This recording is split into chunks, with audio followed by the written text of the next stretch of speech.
एक कोरोना के बीच में जब सब कुछ बंद था, हमारे देश को जिंदा रखा हमारे देश के अन्नदाताओं ने।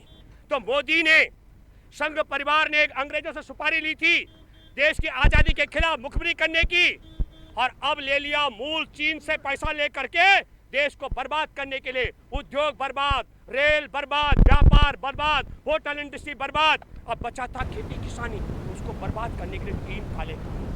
जमाखोरी के समय किसानों को सस्ते दाम पर लूटा जाएगा और मुनाफाखोर उसके बाद महंगे दाम पर देश को लूटेंगे। ये काला कानून पूरे देश के लिए घातक है। इसलिए हमारे किसान ने कह दिया हम इस काले कानून के खिलाफ जान दे सकते हैं, लेकिन ये काला कानून हमको बर्दाश्त नहीं है।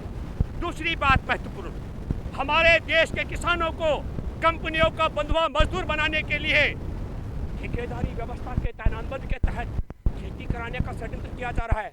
अब मोदी कह रहे हैं इसमें खेती कहां से जाएगी, और मैं बताना चाहता हूं आपके माध्यम से, बड़ी अच्छी बात है, सोचने के कागजों में बहुत अच्छा मामला है, फसल बोने से पहले बिक जाएगी, पर इसकी तकनीकी बात समझनी पड़ेगी।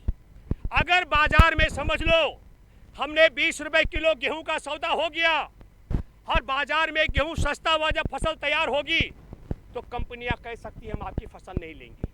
हमने समझौता करते समय कहा था कि गेहूं की लाली ज्यादा हो दिखनी चाहिए, पर आपका गेहूं तो सफेद सफेद है, इसलिए हम आपके गेहूं नहीं लेते हैं। अगर बाजार में गेहूं सस्ता हो गया, हम जाएंगे एसडीएम और डीएम के पास, वो कागज निकालेगा और उसमें लिखा होगा गेहूं में लाली होनी चाहिए।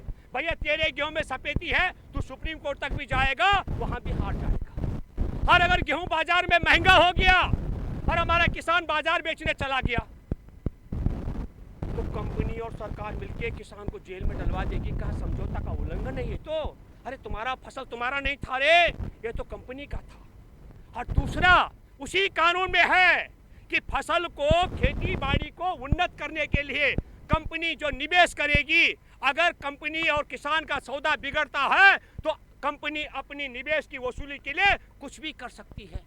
तो कुछ भी क्या होगा, मतलब हमारी खेती किसानी भी दांव पे लग सकती है, या तो किसान जेल जाएगा या किसान की जमीन लूटी जाएगी। अब सुना है हमने, खट्टर कह रहा है कि तुम्हारे घरों की भी रजिस्ट्री कर देंगे, हो सकता है खेत के साथ घर भी लूटने का षड्यंत्र हो। और दूसरी बात मैं कहना चाहता हूँ, जिसके लिए हमारा किसान जान की बाजी लगा रहा है, न्यूनतम समर्थन मूल्य। अगर हमारा भारत सरकार ने कहा हम 19 रुपए में गेहूं लेंगे और बाजार में 40 रुपए किलो गेहूं हो जाए, तो हमारा किसान बाजार में जाके बेच सकता है। न्यूनतम समर्थन मूल्य के आधार पर सरकार हमारे किसान को जेल में नहीं डालती है। इतनी सी बात इन को समझ नहीं आ